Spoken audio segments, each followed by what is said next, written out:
Neighbours, everybody needs good neighbours with a little understanding. You can find the perfect blend.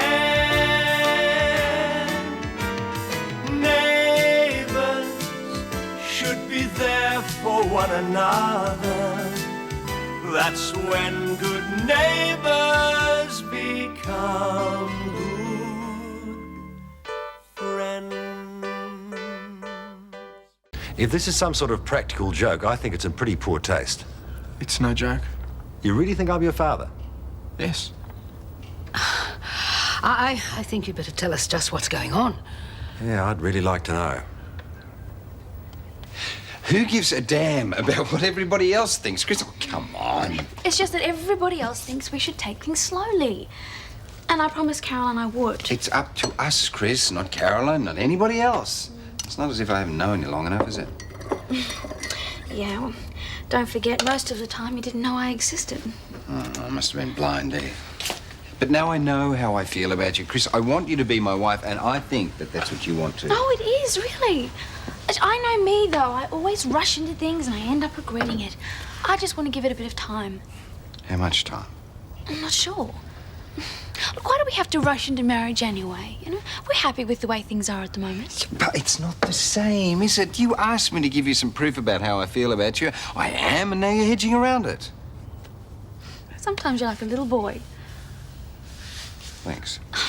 I'm trying to be sensible. Why can't we just wait? You know, let's just enjoy the way things are before we go any further. Yeah, sure.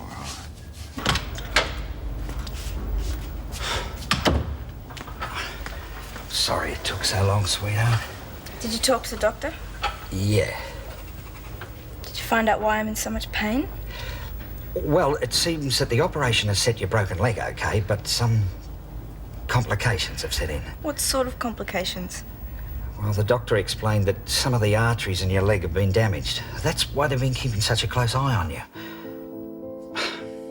I'm sorry, Gems. Looks like you're going to have another operation. When? As soon as the microsurgeon is available. Microsurgeon? So it's really serious then, isn't it? Oh, they'll be able to save your leg, Darl. Save my leg? You mean there's a chance I could lose it? Dad, is there a chance I could lose my leg? It won't happen, love. It's just that some of the arteries have been damaged and that's affected the circulation in the lower part of your leg. And there's a danger that gangrene could set in. Gangrene? Oh, they got onto it fast. I'm positive it won't come to that. My mother served as an army nurse in Vietnam. So it was you who rang earlier asking if Mr. Robinson had served in Vietnam? Yeah, I had to double check I had the right Jim Robinson. Well, you haven't. I can tell you that. What has Vietnam got to do with you claiming to be my son? While she was in Vietnam, my mother had a brief affair with you. She became pregnant as a result. That is rubbish. I've told you, I never even heard of Maureen Donnelly. Yeah, or maybe you've just got a bad memory. Mum would never tell me who my father was, not until she knew she was dying. Then finally she told me your name because she thought I had a right to know. Well, then why didn't you come and see Mr. Robinson then when you first found out? I didn't want to have anything to do with him. I wouldn't have come now, except I can't afford to pay the rest of the funeral bill. He at least owes her that much. She never once asked for maintenance or anything.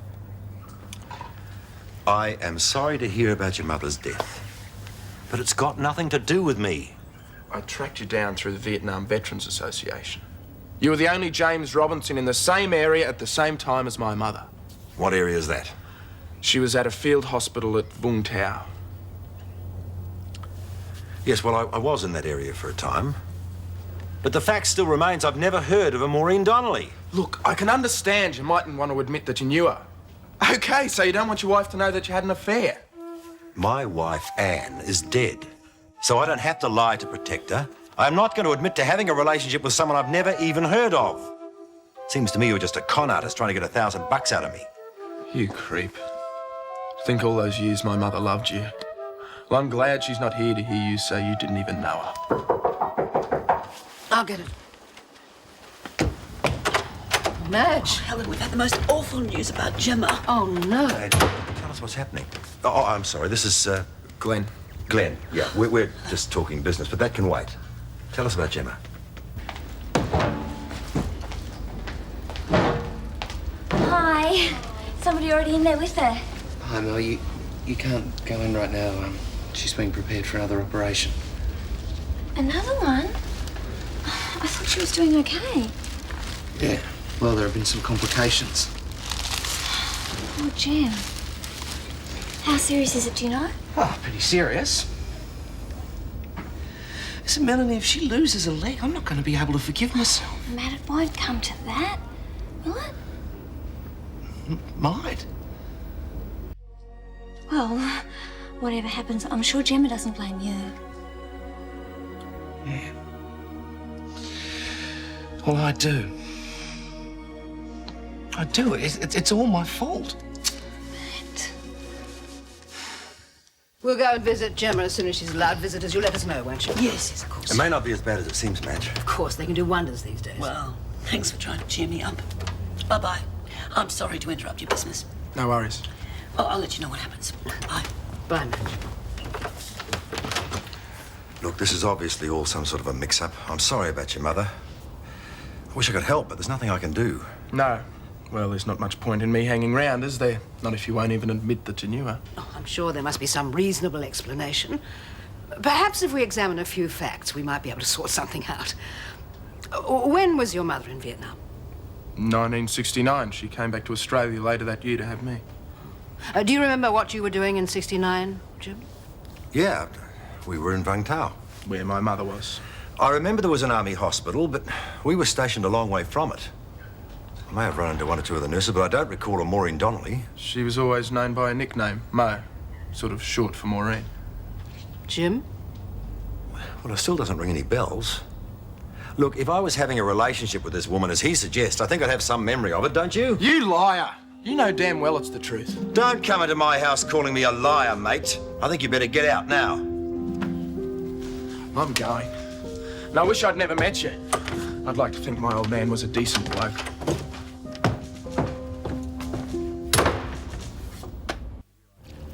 I reckon he panicked when he realised he didn't have enough money to cover the funeral. Well, the only person likely to pay would be someone who felt guilty. Now, seeing you've never heard of the woman, you wouldn't pay, would you? So what would you expect him to get out of it? Dunno. Certainly seems sincere. You're telling me you believe him? I believe that he may think that he's telling the truth. Then it's obviously a case of mistaken identity, isn't it? We were in the area at the time. But I'd never met his mother. Are you doubting my word? No, of course not. It's just that I feel sorry for the boy. I honestly don't think he's trying to trick anyone. Then he ought to get his facts straight, shouldn't he? Hello? Can I come in? Of course. I'm not interrupting. No. What can we do for you? Just a quick word. Oh, well, you've both spoken to me about Paul now and warned about not rushing into things. Well, we don't want to interfere. Oh, I know. And I know it's true what you say, Helen, that you've got our best interests at heart. The thing is, Paul's proposed. And he wants to get married as soon as possible. Oh, well, he's in a bit of a hurry, isn't he? After the Isabella business, you'd think he'd realise it's best to wait for a while. But I'm frightened if I do turn him down, I'll lose him forever. That won't happen. Not if he really loves you. So you think I should wait? Mm-hmm. For both your sakes. I'm sure Paul means what he says, but he's been through a rough time. I doubt if he really knows what he's feeling at the moment. Waiting would be the wisest move. Give it a year, see how you feel. A year? I reckon at least. If everyone cares about us so much, why won't they just let us be happy, eh? No one wants to spoil your happiness, Paul.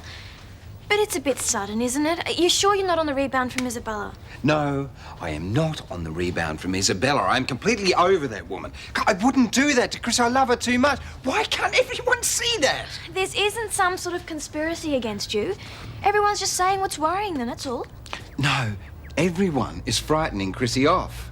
Christina is always doing things impulsively, Paul, and ending up in a lot of hot water. Look, it's far better for you both to take your time over this. Please, Christina's being sensible for a change, you know? No one really believes that I'm in love, do they? Including Chrissy. Because if she did, why would she be giving me the runaround? Well, if you feel this strongly, then it won't hurt to wait a while, will it? Yeah, but Caroline, everyone is scaring her off. No one wants to do that. Oh, you know, if she doesn't say yes, I'm frightened of losing her. Because if she really, really loved me, she wouldn't hesitate. That's the bottom line, isn't it? She doesn't trust me. Not you, your emotions. Now, how seriously did you think before you proposed to Isabella? Don't keep throwing Isabella in my face. You were in love with her, the next minute it was all over. People just don't turn their emotions off that quickly. Now, I don't blame Christina for having doubts. Just give her some time, that's all she's asking. I really thought I might be able to win you over to my side on this one. Look, in the long run, it doesn't matter what I or anyone else thinks. It's up to Christina. It's got to be her decision. Yeah, but will you promise me you won't try and push her the other way? I've already put in my 2 cents worth. And when she does tell me you've actually proposed, I will keep my mouth shut. Honest. But she will ask your advice, won't she? I should think so. I'm her twin. And when she does, I'll tell her it's up to her. Deal? Yeah, deal. Right, these won't take too long, and then you can get back to the hospital fairly quickly. We'll eat as soon as Harold gets in. Where is he? He's over at Melanie's to see whether Joe's been in touch. Oh, I don't know, everything seems to be happening all at once. We should be spending more time looking for Joe, but so much going on here. He's big enough and ugly enough to be able to look after himself. Yeah, but the police are after him. Heaven knows what trouble he'll get himself into. Oh, damn. I'll come back with you. And Harold can stay here and wait for Joe to call. You've done enough already, hanging around the hospital all day. Besides, I reckon they're not going to allow Gemma to have any visitors. But I'd just like to be there to give you some moral support. Thanks, Madge. You've always been there when I needed you. That's what families are for. Now, exactly what is this operation? Well, it sounds pretty complicated from the way the doc tells it. They've got to take veins from the right leg to reconstruct the ones in the damaged area. Well, that should restore the circulation. And it's a matter of waiting to see if it works. They'll have to monitor the leg all the time. Well, how long before they know whether it's a success? A few days, apparently. Meanwhile, we've got to keep Gemma's spirits up, you know. Get her to be optimistic as possible. Yeah. Well, we'll be there to help you do just that.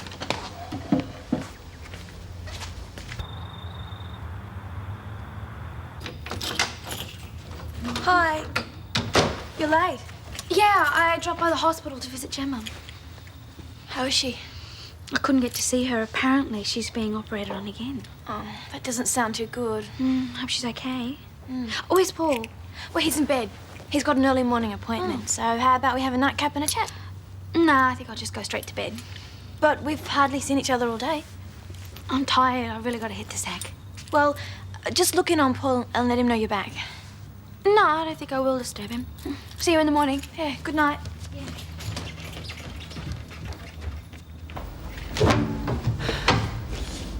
Oh, Matt. Thank you. You know, you should be sitting down. How's the leg? That's fine. It's not my leg we should be worried about, is it? Oh, don't worry, love. She'll be all right. They've just wheeled her back in. Tom's with her. What did they say how the operation went? Or what? Well, they said it went very well, but it'll still be several days before they know anything for sure. Is she awake yet? Opened her eyes for a few minutes, then dozed off again. Can I go and see her, please? No. Tom. Look, I don't want you anywhere near my daughter again. Just stay away, right? Look, Mr. Ramsey, I know I how blame you you feel. for this. And I'm sure that she will too if she loses that leg. Tom, don't. Now get lost and stay lost.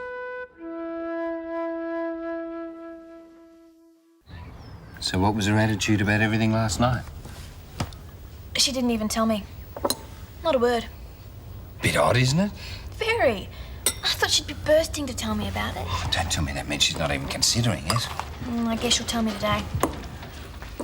Morning. Hi. Anyone for coffee? No, I'm right, thanks. I better get dressed. Chris, do you want to join me for lunch today? No, sorry, I've got lots of things to do. All right. Hi, Puddin'. Bye.